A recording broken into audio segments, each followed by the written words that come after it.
Howdy everyone, in this video we're going to be comparing the Soundcore Space 1s with the Raycon Everydays. I've also got my Sony XM4s as a reference point, even though they're not really competitors to the Soundcores or the Raycons from a price point perspective. Included with the Soundcores is a soft carrying bag, 3.5mm audio cable, and a USB-C charging cord. The Raycons include the same, minus the carrying bag. Pairing the Space 1s and the Everyday headphones is equally easy. Both arrive in pairing mode, only requiring one to turn them on and then head over to your device's Bluetooth settings. Since I can't really record a headphone audio test, I figured the best I could do was listen to the same tracks on all headphones and then give my subjective opinion. It should come as no surprise that the Sony XM4s sound the best, with nice deep bass, punchy mids, and clear highs. But that's not really answering much. What we're trying to figure out is how much better the Sonys are. In general, I found the Soundcore Space 1s to have great highs with slightly muted mids and decent bass, while the Raycons also had clear highs, muted mids, and slightly worse bass. Overall, if we were to claim the Sonys as a reference point, I'd say the Soundcores are 80% as good, while the Raycons would be somewhere around 70%. Next, I wanted to have a listen to each's passive and active noise cancellation, so I flipped on a small vacuum about 15 feet away and went back and forth. My thoughts here are that the Sonys and the Soundcores are roughly equal in terms of passive noise isolation. In other words, when they're off. The Raycons came in third place, but that's likely more a result of me not being able to get a great seal with them. More on that later. When we flip on active noise cancellation, the Sonys set the bar at almost any price point. However, both the Soundcores and the Raycons did remarkably well. If we once again assume the XM4s are the reference point, I would say that both of the cheaper options were 75% as good. I tried to quantify this with a little homemade testing box consisting of a sealed-in decibel meter with a couple of holes to simulate ears, but in reality, each set of headphones only reduced the measured sound level by a decibel or two, so I don't consider these results particularly convincing. It's as if something else is going on audio-wise that I'm not able to measure with a simple decibel meter. Alright, so controls on these Raycons, pretty straightforward. No touch sensitive controls or anything like that. They're going to be all sort of hard pressed buttons. 3.5mm over here on the left. On the right, we have a plus and minus for volume, power in the center. The plus and minus can also be long pressed for skipping tracks. The power button can be long pressed for pausing tracks as well as answering calls. USB-C for recharging, and then we have our noise cancellation modes over here on the right as well. Controls on the Space 1s, we've got a few options here. Not all of them are super intuitive. Basically over here on the left is the only side that's touch enabled. Basically you can hold it and it will actually lower the volume on whatever you're listening to so you can speak, ordering a coffee or something like that. Important to note, it doesn't actually pause the content, it just lowers the volume. Over here on our audio controls, we have plus and minus for volume. We can also long press either of these to advance tracks. Then over here, we do have the plus and minus buttons. Plus and minus raises lower volumes, just like you would expect.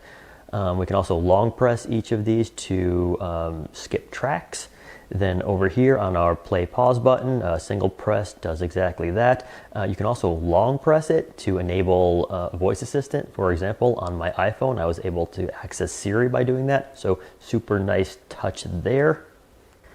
Then over here, the power button and the noise cancellation don't really have secondary functions. Basically 3 seconds on, 3 seconds off. 3.5mm in, USB-C for charging, and then toggle between the noise cancellation modes, basically transparency off and noise canceling. In addition to the headphones' physical controls, the Soundcores, like the Sonys, offer a polished app. With it, we can do things like update firmware, toggle noise cancellation modes, and adjust the equalizer. It's very nice. Finally, the Soundcores have an in-ear sensor that will detect when you place and remove the headphones, which will in turn pause and resume tracks. Nice. Worked. Weight-wise, the Sonys come in at 251 grams, the Soundcore's 261, and the Raycon's 268. So build quality impressions on the Soundcore Space One here, not amazing or anything. It does feel a little plasticky if I'm being honest. Nice soft headband up here, pretty clicky hinges there, which is also kind of nice. Also, this rotating cup makes it very, very easy to get a comfortable fit on that. But it does feel a little plasticky. So some of these joints do have a little bit of play in them. So they don't really have the build quality of like the Bose QC45s or anything like that. They don't feel bad or anything like that, but you definitely do kind of notice the price point difference when you're just kind of handling them. So general fit, finish, and build quality impressions on these Raycon Everydays are actually very good. It's the first thing I noticed about them when I pulled them out of the box. They do feel robustly built, and I'm sort of keeping price in mind there. Just speaking strictly subjectively, I would almost put them on par build quality wise with like the Bose QC45s. I do find them a little bit hard to get a comfortable fit on. They don't have a particularly smooth articulation on these ear cups. So in my experience, they have been a little bit hard to get a comfortable fit on, whereas like the Sony XM4s fit perfectly, and even those Soundcore Space Ones fit great. Probably my complaint on these is the fit, but build quality, surprisingly fantastic. Finally, I went ahead and made calls to the same person to get their impression of the microphone quality. Perhaps surprisingly, the Sonys were the worst, while both the Soundcores and the Raycon sounded, in her words, pretty good. Score 1 for the cheaper options. Alright, fit on the Space Ones. It's really quite excellent. These articulating ear cups make it really easy. Fit's honestly going to be pretty personal. A lot of people might find this very comfortable. Other people might find them uncomfortable. Me personally, very, very good fit on the Space Ones. Fit on the XM4s, really excellent. They articulate freely and move in a couple different directions. Also very soft ear pads, soft headband, so nothing but good things to say about the fit over here on the XM4s.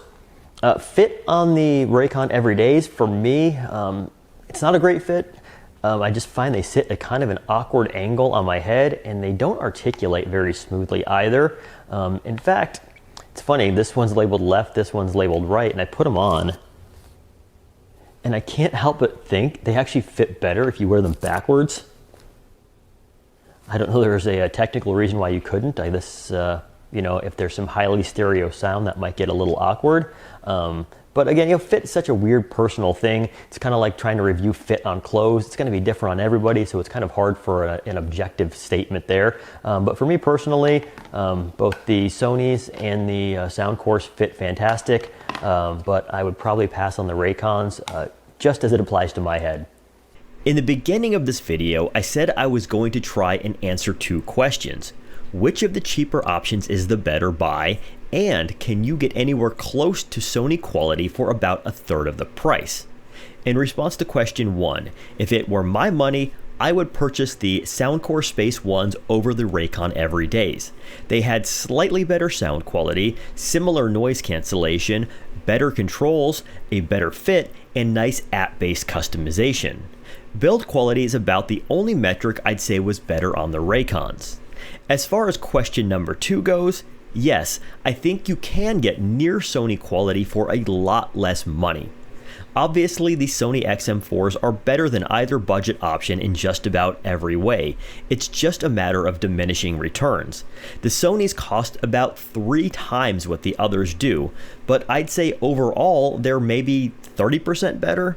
So, if you travel a lot, wear them all the time, or just don't mind the extra costs, then sure, the Sonys are fantastic. But for casual users, or those looking for a great value proposition, neither the Raycons nor the Soundcores will disappoint.